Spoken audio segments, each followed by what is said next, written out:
Hey guys, welcome to government jobs Gyan YouTube channel. Guys, आज की इस वीडियो में हम बात करेंगे यूपी ट्रिपल एससी पीईटी 2025 के notification online form apply process के बारे में। जी हाँ दोस्तों, उत्तर Pradesh subordinate service selection commission ने यहाँ पर पीईटी 2025 के लिए नोटिफिकेशन रिलीज कर दिया है। कैसे आप इस एग्जाम में पार्टिसिपेट करने के लिए अपने फॉर्म अप्लाई कर सकते हो बिना कोई मिस्टेक किए हुए, इसकी पूरी जानकारी हम आपको स्टेप बाय स्टेप रजिस्ट्रेशन से लेकर प्रिंट तक इस वीडियो में देंगे। बस आपको इस वीडियो को स्किप के बिना शुरू से लेकर एंड तक देखना है। उसके बाद वीडियो पसंद आए तो इसे लाइक और शेयर कर दें। चैनल पर नए हो तो इसे सब्सक्राइब कर लें। साथ ही साथ आपको फॉर्म अप्लाई करते हुए जो भी प्रॉब्लम फेस हो रही है उन सभी का हल आपको इस वीडियो में मिल जाएगा। कैसे आपको अपनी एजुकेशनल क्वालिफिकेशन की डिटेल देनी है, कैसे आपको अपना फोटो और सिग्नेचर अपलोड करने हैं, बाकी के और डॉक्यूमेंट्स आपको अपलोड करने हैं, पूरी जानकारी आपको इस वीडियो में दी जाएगी। बस आपको एंड तक हमारे साथ इस वीडियो में बने रहना है। तो बिना कोई वक्त गंवाए चलिए शुरू करते हैं। आपको इस वीडियो के डिस्क्रिप्शन बॉक्स में हमारी वेबसाइट IND-sarkari-naukri.in के इस पेज का लिंक मिल जाएगा। यहाँ पर आपको इस एग्जाम के रिगार्डिंग सभी डिटेल्स प्रोवाइड कर दी गई है। Uttar Pradesh subordinate service selection commission UP triple SC ने यहाँ पर प्री एग्जामिनेशन टेस्ट 2025 पीटी 2025 का नोटिफिकेशन रिलीज कर दिया है। आप 14 मई 2025 से 17 जून 2025 तक अपने फॉर्म अप्लाई कर सकते हो। फॉर्म में करेक्शन करने की लास्ट डेट 24 जून 2025 है। पीटी एग्जाम की डेट जल्दी रिलीज कर दी जाएगी। फॉर्म अप्लाई करने के बाद यहाँ पर 10वीं पास कैंडिडेट अप्लाई कर सकते हैं। 18 से 40 साल आपकी आयु सीमा रखी गई है। जनरल ओबीसी कैटेगरी के लिए 185 रुपये फीस है। SC ST कैटेगरी के लिए 95, PH दिव्यांग कैटेगरी के लिए 25 रुपये मात्र फीस है, जो कि आप ऑनलाइन मोड से जमा करा सकते हो। यहाँ पर आप ऑनलाइन मोड से अप्लाई कर सकते हो। उसके लिए आपको इस पेज को नीचे स्क्रॉल डाउन करना है, इंपोर्टेंट लिंक सेक्शन में आना है, ऑफिशियल नोटिफिकेशन PDF लिंक पर क्लिक करके इस एग्जाम के नोटिफिकेशन को ओपन कर लेना है और इसमें से आपको पूरी डिटेल रीड कर लेनी है। यहाँ पर आपको सभी डिटेल्स प्रोवाइड कर दी गई है, जैसे कि कब से कब तक आप अप्लाई कर सकते हो, कैसे आप अप्लाई कर सकते हो, क्या आपका एलिजिबिलिटी क्राइटेरिया होना चाहिए। पूरी जानकारी आपको इस नोटिफिकेशन में दे दी गई है। आप सभी डिटेल्स यहां से रीड आउट करें, उसके बाद अपने फॉर्म अप्लाई कर लें। फॉर्म अप्लाई करने के लिए भी आपको हमारी वेबसाइट के इसी पेज पर ही अप्लाई ऑनलाइन का लिंक दिया गया है। जैसे ही आप इस लिंक पर क्लिक करेंगे, आपके सामने यहाँ पर उत्तर Pradesh subordinate service selection commission का ये ऑफिशियल पोर्टल ओपन होगा। यहाँ पर आकर आपको इस पेज को नीचे स्क्रॉल डाउन करना है। यहाँ पर आपको प्री एलिजिबिलिटी टेस्ट 2025 के सामने क्वालिफिकेशन के ऑप्शन पर क्लिक करके आपको अपनी क्वालिफिकेशन चेकआउट कर लेनी है, जो रिक्वायर्ड क्वालिफिकेशन है इस एग्जाम में पार्टिसिपेट करने के लिए। और उसके बाद आपको यहाँ पर कैंडिडेट रजिस्ट्रेशन के इस ऑप्शन पर क्लिक कर देना है। नेक्स्ट आपके सामने कुछ इस तरह से इंटरफेस ओपन होगा। अब यहाँ पर आपसे पूछा गया है, क्या आप लास्ट ईयर की परीक्षा में भी, जी हाँ दोस्तों, क्या आपने लास्ट ईयर के प्री एग्जामिनेशन टेस्ट में पार्टिसिपेट किया है। अगर किया है तो यहाँ पर आप यस ऑप्शन सेलेक्ट करें, नहीं किया है तो आप नो ऑप्शन सेलेक्ट करेंगे। और उसके बाद गाइज यहाँ पर आप प्रोसीड के ऑप्शन पर क्लिक कर दें। गाइज, अगर आपने पीटी के लास्ट एग्जाम में पार्टिसिपेट किया था और आपने यस ऑप्शन सेलेक्ट किया है पीछे, तो फिर यहाँ पर आपको आई एक्सेप्ट अबाउट डिक्लेरेशन के इस चेकबॉक्स को ओके करना है। उसके बाद आपको आई एक्सेप्ट के इस ऑप्शन पर क्लिक कर देना है। नेक्स्ट आपके सामने कुछ इस तरह से इंटरफेस ओपन होगा। गाइस, यहाँ पर अगर आपने लास्ट ईयर के एग्जाम में पार्टिसिपेट किया है तो यहाँ पर अब आपको अपना लास्ट ईयर का रजिस्ट्रेशन नंबर एंटर करना है और उसके बाद आपको यहाँ पर प्रोसीड के इस ऑप्शन पर क्लिक कर देना है। फिर यहाँ पर आपको आपके लास्ट एग्जाम की डिटेल प्रोवाइड कर दी जाएगी आपके यहाँ पर रजिस्ट्रेशन नंबर के अकॉर्डिंग। और उसके बाद यहाँ पर बस अब आपको क्लिक टू अप्लाई के ऑप्शन पर क्लिक कर देना है। और अगर आपने लास्ट एग्जाम में पार्टिसिपेट नहीं किया होगा तो आपको अपनी बेसिक डिटेल्स प्रोवाइड करनी है और उन डिटेल्स को प्रोवाइड करते हुए फिर यहाँ पर आप आ जाएंगे। यहाँ पर आने के बाद आपने अगर पहले से रजिस्ट्रेशन किया होगा तो यहाँ पर आपको कुछ चीजें ऑटोमेटिकली फिर मिल जाएगी, जैसे कि आपका नाम, आपके फादर का नाम, आपकी मदर का नाम। और अगर आपको ये डिटेल फिल नहीं मिली है, आप नए हैं, आपने नई फर्स्ट टाइम आप अप्लाई करने जा रहे हो यूपी पीटी 2025 एग्जाम में, तो फिर यहाँ पर आपको ये डिटेल्स अपने अकॉर्डिंग एंटर करनी होगी। और उसके बाद यहाँ पर आपसे पूछा गया है कि क्या आपके पास उत्तर प्रदेश का डोमिसाइल है। अगर है तो आप यस करेंगे, नहीं तो नो ऑप्शन सेलेक्ट करेंगे। फिर यहाँ पर आपसे पूछा गया है कि क्या आप फ्रीडम फाइटर है उत्तर प्रदेश के। अगर हैं तो आप यस करें, नहीं तो नो ऑप्शन सेलेक्ट करें। EX आर्मी या फिर ECO या फिर SSCO या फिर CO कैंडिडेट हैं तो आप यस करेंगे, नहीं तो नो ऑप्शन सेलेक्ट करेंगे। हैंडीकैप कैंडिडेट हैं तो आप यस करेंगे, नहीं तो नो ऑप्शन आप सिलेक्ट कर लेंगे। और फिर यहाँ पर आपसे पूछा गया कि क्या आप यूपी के स्किल्ड प्लेयर हैं, अगर हैं तो आप यस ऑप्शन सेलेक्ट करेंगे, उसकी डिटेल देंगे, नहीं है तो आप नो ऑप्शन सेलेक्ट करेंगे। फिर यहाँ पर आपको अपना होम स्टेट सेलेक्ट कर लेना है, अपना होम डिस्ट्रिक्ट आपको सेलेक्ट करना है, अपनी कैटेगरी आपको सेलेक्ट कर लेनी है, अपनी डेट ऑफ बर्थ यहाँ पर आपको एंटर करनी है, अपना जेंडर आपको सेलेक्ट करना है, मेल या फिर फीमेल, अपना मोबाइल नंबर यहाँ पर आप एंटर करें। फिर यहाँ पर आप अपनी ईमेल आईडी एंटर करें, आपका मोबाइल नंबर और email ID active and valid होनी चाहिए। फिर यहाँ पर आपसे पूछा गया कि क्या आप शादीशुदा हैं, आप मैरिड हो, अगर हो तो यस करेंगे, नहीं तो नो ऑप्शन सेलेक्ट करेंगे। यहाँ पर अगर आप एम्प्लॉय हैं तो आपको यहाँ पर अपनी एम्प्लॉय डिटेल देनी होगी। फिर यहाँ पर आपसे पूछा गया कि क्या आप यहाँ पर एज में रिलैक्सेशन चाहते हैं, अगर चाहते हैं तो यस करेंगे, नहीं तो नो ऑप्शन सेलेक्ट करेंगे। फिर यहाँ पर आपको अपनी एकेडमिक डिटेल देनी है।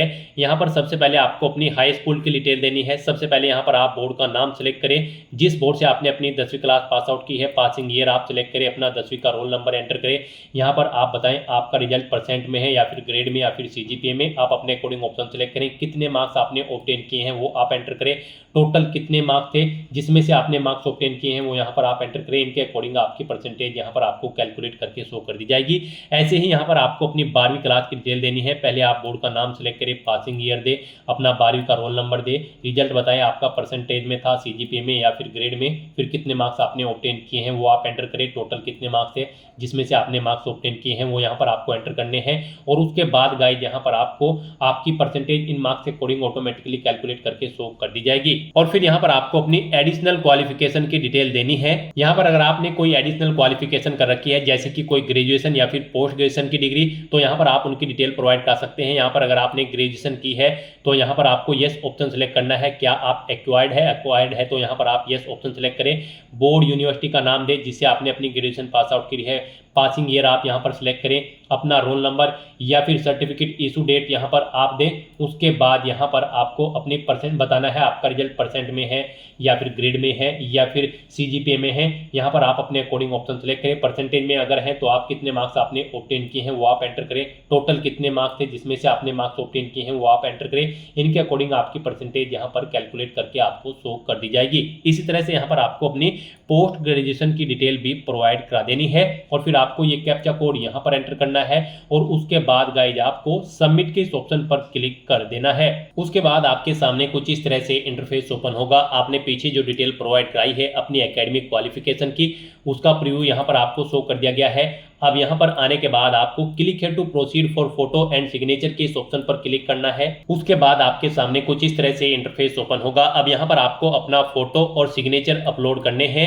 गाइस यहाँ पर आपका जो फोटो है उसकी विड्थ 3.5 सेंटीमीटर होनी चाहिए, हाइट उसकी 4.5 सेंटीमीटर होनी चाहिए और ये फोटो आपका JPG या फिर JPEG फॉर्मेट में होना चाहिए। सिग्नेचर यहाँ पर आपके उनकी विड्थ 3.5 सेंटीमीटर होनी चाहिए, हाइट 1.5 सेंटीमीटर होनी चाहिए। सिग्नेचर यहाँ पर आपके हिंदी और इंग्लिश दोनों में होने चाहिए। कुछ इस तरह से यहाँ पर आपके सिग्नेचर होने चाहिए। सैंपल यहाँ पर आपको प्रोवाइड करा दिया गया है। आपको ऐसे अपने सिग्नेचर हिंदी और इंग्लिश में करने हैं एक फाइल में और फिर यहाँ पर उन्हें आपको अपलोड कर देना है। गाइस यहाँ पर आपके जो फोटो और सिग्नेचर है वो यहाँ पर 30 KB से 50 KB के बीच में होने चाहिए। तो यहाँ पर आपको सिलेक्ट फोटो के इस ऑप्शन पर क्लिक करना है, सिलेक्ट सिग्नेचर के इस ऑप्शन पर क्लिक करना है और 1 बाय 1 करके आपको अपना फोटो और सिग्नेचर यहाँ पर अपलोड कर देने हैं। नेक्स्ट आपके सामने कुछ इस तरह से इंटरफेस ओपन होगा। अब यहाँ पर आकर आपको इस चेकबॉक्स को ओके करना है। उसके बाद आपके सामने कुछ इस तरह से इंटरफेस ओपन हो जाएगा। अब यहाँ पर आपको अपने कुछ सर्टिफिकेट्स की डिटेल प्रोवाइड करानी है और उन्हें यहाँ पर आपको अपडेट कर देना है। यहाँ पर कुछ वैकल्पिक यानी कि ऑप्शनल सर्टिफिकेट है, अगर आप इनकी डिटेल देना चाहे तो दे, नहीं देना चाहते हैं तो आप इस सेक्शन को खाली छोड़ सकते हैं। यहाँ पर आप अपना एज प्रूफ सर्टिफिकेट की डिटेल दें। यहाँ पर आप अपने रेजिडेंट प्रूफ की डिटेल प्रोवाइड कर सकते हैं यानी कि डोमिसाइल सर्टिफिकेट की, कास्ट सर्टिफिकेट की, और यहाँ पर आप हैंडीकैप कैंडिडेट है तो आप उसके सर्टिफिकेट की डिटेल भी प्रोवाइड करा सकते हैं। इसमें आपको इश्यूइंग अथॉरिटी का नाम देना है, किसने आपको आपका ये सर्टिफिकेट इशू किया है, इशू डेट आपको यहाँ पर देनी है, सर्टिफिकेट का नंबर देना है और अपडेट के ऑप्शन पर क्लिक करके अपनी ये डिटेल यहाँ पर आपको अपडेट कर देनी है। अगर आप ये डिटेल नहीं देना चाहते हैं तो आप इसे न दें, ये ऑप्शनल है। उसके बाद आपको इस पेज को नीचे स्क्रॉल डाउन करना है और फिर यहाँ पर आपसे पूछा गया कि क्या आप टेरिटोरियल आर्मी में कार्यरत थे, 2 साल का आपको एक्सपीरियंस है। अगर है तो आप यस करें, नहीं तो यहाँ पर आप नो ऑप्शन सेलेक्ट करें। फिर आपसे पूछा गया है कि क्या आपके पास एनसीसी का बी सर्टिफिकेट है। अगर है तो आप यस करें और उसकी डिटेल दें, नहीं है तो यहाँ पर आप नो ऑप्शन सिलेक्ट कर लें। फिर यहाँ पर आपको अपनी एड्रेस की डिटेल देनी है। पहले आपको अपना परमानेंट एड्रेस यहाँ पर एंटर करना है। उसमें आपको सबसे पहले अपना नाम देना है, केयर ऑफ देना है। फिर आपको अपना हाउस नंबर यहाँ पर एंटर करना है, स्ट्रीट नंबर देना है, अपना लोकेलिटी आपको देनी है, स्टेट का नाम सेलेक्ट कर लेना है, उसके अकॉर्डिंग आपको डिस्ट्रिक्ट सेलेक्ट करना है, अपना पिन कोड यहाँ पर आपको एंटर कर देना है। ऐसे ही यहाँ पर आपको अपने कोरोस्पोंडेंस एड्रेस की डिटेल देनी है और यहाँ पर अगर आपका कोरोस्पोंडेंस एड्रेस आपके परमानेंट एड्रेस के अकॉर्डिंग सेम है तो यहाँ पर आपको बस इस चेकबॉक्स को ओके करना है, same as permanent address. Automatically आपका कोरोस्पोंडेंस एड्रेस आपके परमानेंट एड्रेस के अकॉर्डिंग फिल हो जाएगा। फिर आपको इस पेज को नीचे स्क्रॉल डाउन करते हुए डिक्लेरेशन सेक्शन में आना है, इन चेकबॉक्सेस को ओके करना है और फिर आपको यहाँ पर यस के इस ऑप्शन पर क्लिक करना है और उसके बाद गाइज आपको यहाँ पर प्रीव्यू के इस ऑप्शन पर क्लिक कर देना है।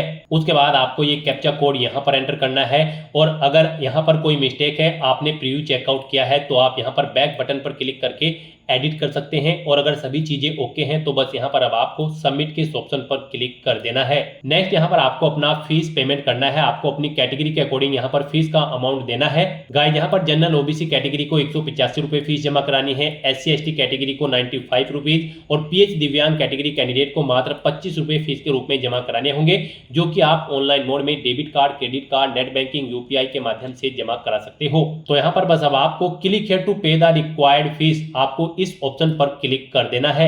नेक्स्ट आपके सामने कुछ इस तरह से इंटरफेस ओपन होगा। अब आकर यहाँ पर आपको state bank MOPS, SBI MOPS के इस ऑप्शन पर सिलेक्ट करना है और उसके बाद गाइज आपको यहाँ पर प्रोसीड फॉर पेमेंट के इस ऑप्शन पर क्लिक कर देना है। नेक्स्ट आपके सामने कुछ इस तरह से इंटरफेस ओपन होगा। यहाँ पर आप debit card, credit card, net banking के माध्यम से अपना फीस पेमेंट कर सकते हो। यहाँ पर UPI का भी ऑप्शन है, आपके लिए UPI ऑप्शन सबसे बेस्ट रहेगा, तो आप यहाँ पर UPI के इस ऑप्शन पर क्लिक करें और अपनी UPI ID या फिर QR कोड को स्कैन करते हुए यहाँ पर आप अपना फीस पेमेंट कर दे। बाकी के ऑप्शन के थ्रू भी यहाँ पर आप अपना फीस पेमेंट कर सकते हो। सक्सेसफुली फीस पेमेंट करने के बाद आपके सामने कुछ इस तरह से इंटरफेस ओपन होगा। गाइस यहाँ पर आने के बाद अब आपको प्रोसीड फॉर फाइनल सबमिशन के इस ऑप्शन पर क्लिक करना है। यहाँ पर अगर आप अपनी पेमेंट रिसीप्ट लेना चाहते हैं तो आप प्रिंट पेमेंट रिसीप्ट के इस ऑप्शन पर क्लिक करके अपनी फीस पेमेंट की एक हार्ड कॉपी रिसीप्ट भी यहाँ से ले सकते हो। तो यहाँ पर बस अब आपको प्रोसीड फॉर फाइनल सबमिशन के इस ऑप्शन पर क्लिक करना है। उसके बाद आपके सामने कुछ इस तरह से इंटरफेस ओपन होगा। यहाँ पर आपका पेमेंट कंफर्म हो चुका है। अब आप यहाँ पर proceed to download and print the application form के इस ऑप्शन पर क्लिक करें। उसके बाद आपके सामने कुछ इस तरह से इंटरफेस ओपन होगा। यहाँ पर गाइस आपके एप्लीकेशन फॉर्म की सभी टास्क कंप्लीट हो चुके हैं। यहाँ पर आप चेकआउट कर सकते हो registration, upload photo and signature, file remaining details, fee deposition and final submit और प्रिंट एप्लीकेशन फॉर्म। इन सभी टैब्स के सामने ग्रीन कलर में ओके का यहाँ पर आपको इमेज शो कर दिया गया है, यानी कि आपके सभी स्टेप्स यहाँ पर सक्सेसफुली कंप्लीट हो चुके हैं। अब आपको अपने एप्लीकेशन फॉर्म का एक हार्ड कॉपी प्रिंट आउट ले लेना है। उसके लिए आपको प्रिंटर के इस ऑप्शन पर क्लिक करना है और अपने एप्लीकेशन फॉर्म का एक हार्ड कॉपी प्रिंट आउट ले लेना है, फ्यूचर यूज के लिए, फ्यूचर रेफरेंस के लिए। तो दोस्तों ऐसे आप Uttar Pradesh subordinate service selection commission UPSSC PET 2025 exam के लिए अपना फॉर्म अप्लाई कर सकते हो बिना कोई मिस्टेक किए हुए। आज की इस वीडियो में बस इतना ही। आई होप ये वीडियो आपको पसंद आई होगी। अगर पसंद आई हो तो इसे लाइक और शेयर करें। चैनल पर नए हो तो इसे सब्सक्राइब कर लें। Thanks for watching.